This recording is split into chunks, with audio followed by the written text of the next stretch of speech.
Ito po yung nangyari sa Quad Committee hearing.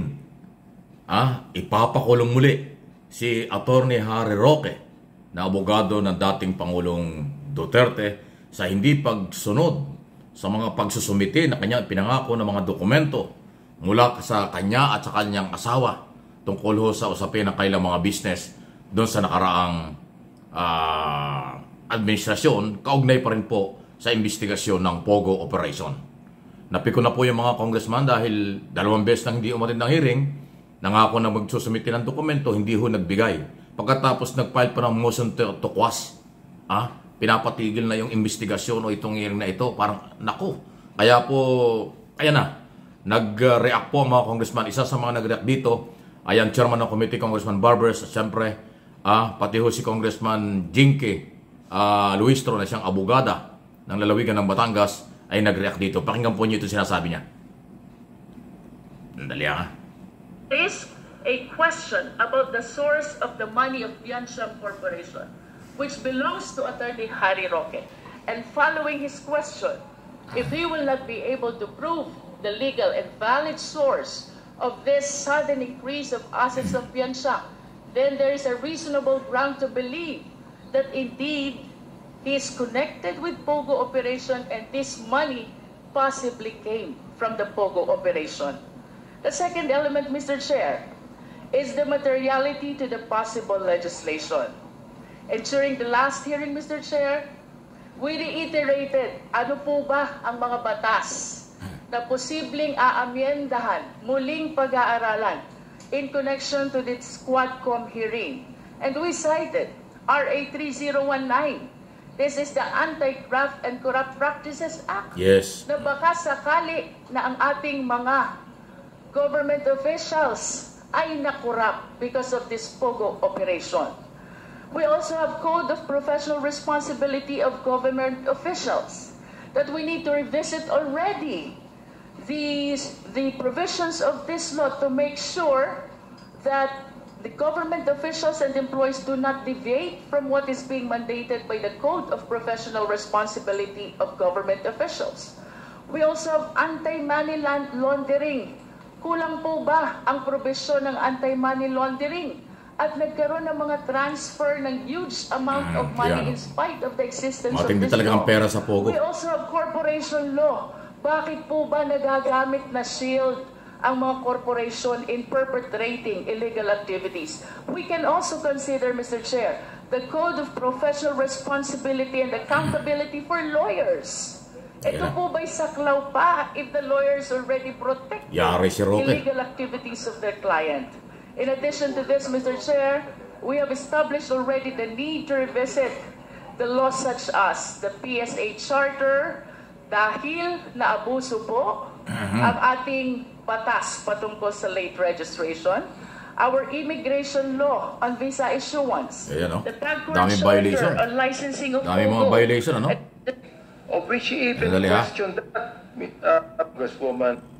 Was motion, particularly the motion to quash, because this is already motion to quash. Marami, I submit, Mr. Chair. Thank you, Congresswoman Luistro. Mr. Chair. Yes, Congressman Flores. Mr. Chair, as Congressman Flores pala yun. Nag-motion ng pakulong ulit. Stating the grounds why we are in the right as far as our request for him to submit these documents and his continued refusal to submit these documents to this Quad Committee, Mr. Chair. I move, Mr. Chair, that we hold Harry Roque in contempt, Attorney Harry Roque in contempt for refusing to submit the documents subject pinakukulong ulit, contempt na naman. And of which he has manifested that he was going to submit to this committee, Mr. Chair. I so move, Mr. Chair. Naku, yan.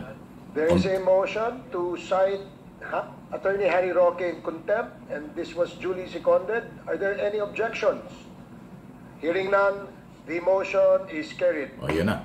Approve. Just for clarification, we are citing Attorney Harry Roque in violation of Section 11, D, Paragraph D. Paragraph D, Mr. Chair, for refusing to comply with the subpoena to STECOM and to submit the documents we requested. Kulong na naman si Roque. Now, Mr. Chair, in addition, Mr. Chair,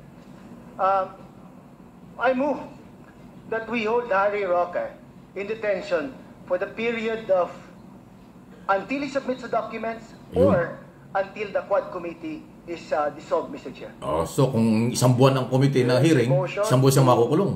Detain Attorney Harry Roque as long as this committee conducts its hearing, Mr. Chair. until we terminate, Or Ayun. until he submits the or documents. until he submits the Yun. documents required of him. Yes, Mr. Chair. And this was duly seconded. Are there any Bang matagal-tagal objections? makukulong si Roque. Hearing none, the motion is approved. Ayan na. Congressman Mr. Chair, Abante. Mr. Chair, Ayan na ho. in addition to what Congresswoman Luis Ayan, said, sige Congressman Abante. ito pong si Harry Roque is actually a person with a two-faced attitude. Two-faced attitude. Wow. This representation recognizes that we have a full plate and that we need to hear the testimonies of resource persons who have been invited to our hearing today. But I feel compelled to raise a matter that I believe should be addressed by this honorable body. Isa sa mga iniimbita natin sa ating inquiry, si Atty. Harry Roque. Hindi lang po siya dating presidential spokesperson, he is also a former colleague of ours in the House of Representatives. At dahilan dito, we were very kind to him. In fact, Ayan. Okay. our senior deputy speaker even So, parang may katigasan ang ulo nito si Harry Roque. Ah, parang binabaliwala niya yung Quad Committee sa kabila ng siya ay abogado, dating congressman, alam niya yung power ng committee. Ay masusubukan yan. So, ang motion po, makukulong siya ulit sa Kongreso hanggat hindi natatapos yung public hearing ng Quad Committee. Kung 1 linggo yan, 2 linggo bago matapos, nakakulong siya. Maliban na lang kung isusumiti niya ang mga record tungkol sa mga dokumento sa kanyang mga kayamanan kasi pinagdududahan ng Kongreso yung kanyang kayamanan kung saan galing. Kaya yung statement of asset and liabilities at iba pa ni Harry Roque at yung kanyang may bahay, asawa, ay pinasusumiti. Pero hindi po nagsumiti. Nag-motion pa, motion to quash yung ginawa niya. So hindi ho matanggap na mga kapwa lawyer at member ng Quad Committee itong ginagawa ni Roque. Ito, hindi ko alam kung si Roque anong gustong palabas niya rito. Hindi pwede yun. Kahit na dati siyang congressman, makukulong siya. At mahaba-haba. Pag hindi niya sinumiti yung dokumento, abay hanggat nakakaroon ng hearing, nakakulong siya. Conforme ako hanggang kailan matatapos kailan ang termination ng Quad Committee. Marami pang investigasyon dyan. Ayan po ang nangyayari. So, mukhang nagmamatigas si Harry Roque. Alam niyo, kay Magonita, talaga marami siyang perang hindi ho may paliwanag eh. Na nakita na sa mga hearing. At di ba, lumabas pa nga yung balita na ito'y nakapag-donate ng 36 million pesos kay Vice President Sara Duterte na kumakandidato noong 2022. Saan galing yung perang yan?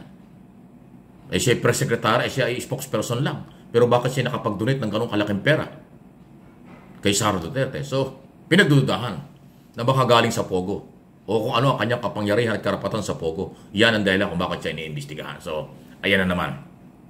Harry Roque, talagang siguro napapasikat ka ba o ano? Kulong ka na naman. Please like, subscribe, and follow sa ating mga channel.